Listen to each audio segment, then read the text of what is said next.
Well, we'll try and stay focused on this match with so much happening around the tournament. Another heist for Gujarat. Jadeja handing over the captaincy of MS Dhoni. But yes, there is a match we're trying to focus on, and that's why we're here on Cricbuzz Comm Box with Rajasthan trying to go about their job of setting a total yet again. How good a job they're doing? That is the question that remains to be answered. 73 for 2 in 10 overs. Normally, we end up with the old cliche of the Buttler did it. Except today in 10 overs, the Buttler didn't do it. In 28 of 28 deliveries, not quite the Buttler-like innings. Is it the surface? Let's try and delve a little deeper. I'm in the company of Joy Bhattacharjya on Cricbuzz Comm Box. Joy, the surface didn't appear to be threatening. A couple of young bowlers that Mumbai have thrown in the deep end, and yet Buttler hasn't quite got going. No, he hasn't quite got going, and somehow, normally he plays the first 15 balls, he's slow. But this is not 28 balls that he's facing at a strike rate of 100. That's very, very un-Buttler-like. In the middle, he had, both Padikkal went for it, but even Padikkal, while going for it, went for 15 and 15. Only Samson got those two big sixes and managed to break it and then hit a half tracker. He could have hit it anywhere in the ground and he hit it straight down Tim Davis. Of course, Tim Davis would have been really relieved considering the sitter that he dropped, towards the start of the game. But very, very interesting, very unlike Rajasthan kind of innings. And it's going to continue to be like that because I think now that Butler's here, Butler's trying to make, use of it. If he's lasted so long, he has to accelerate towards the end. Mitchell is just come in. He's good, feeling his way around the side. So it's interesting to see who's going to take the risks among them now to accelerate the scoring rate. It's not the first time. Of course, we've seen 300s from Buttler in the season, but I keep harking back to one particular innings when he batted throughout the innings.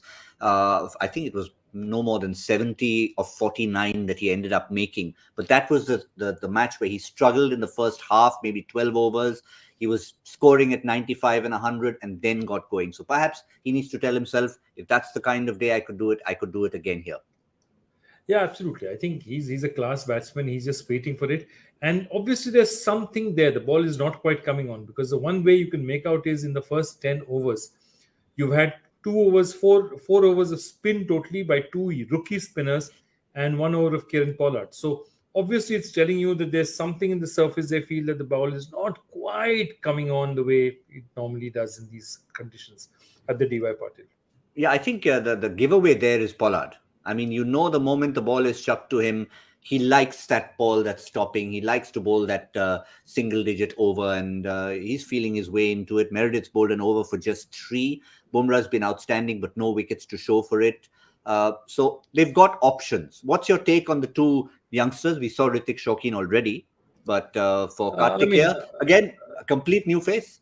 Yeah, a complete new face, and again, a guy who's not even in the camp who comes in. I mean, we were looking at one example today where we had a situation where Rajat Patidar came in where he was not even in the squad and then comes into the 11. And we've had another one today, the same with Kumar Karthikeya.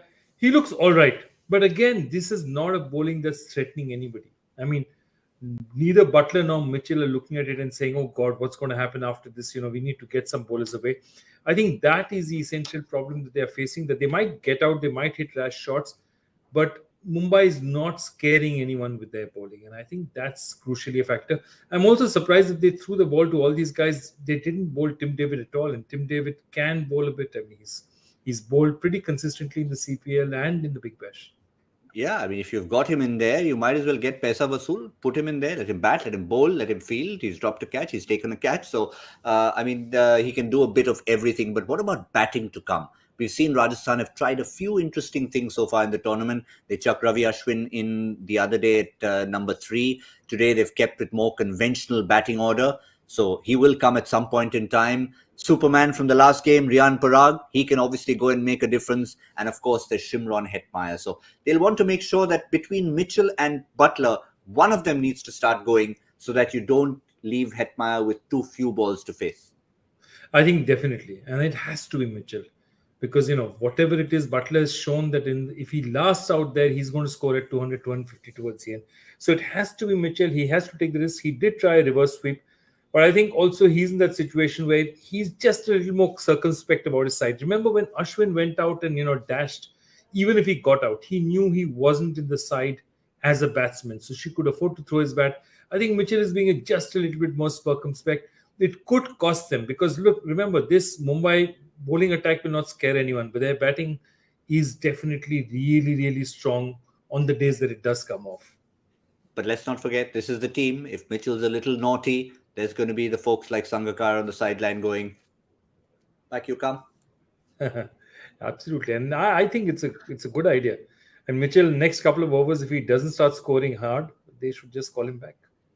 Yeah, well, let's see. Even if they don't call him back, at least you go by the old traditional method of saying hit out or get out. That's the gully cricket way. Go for it hard. If you get out, so be it. There's Hetmeyer to come, Parag to come, Ashwin to come.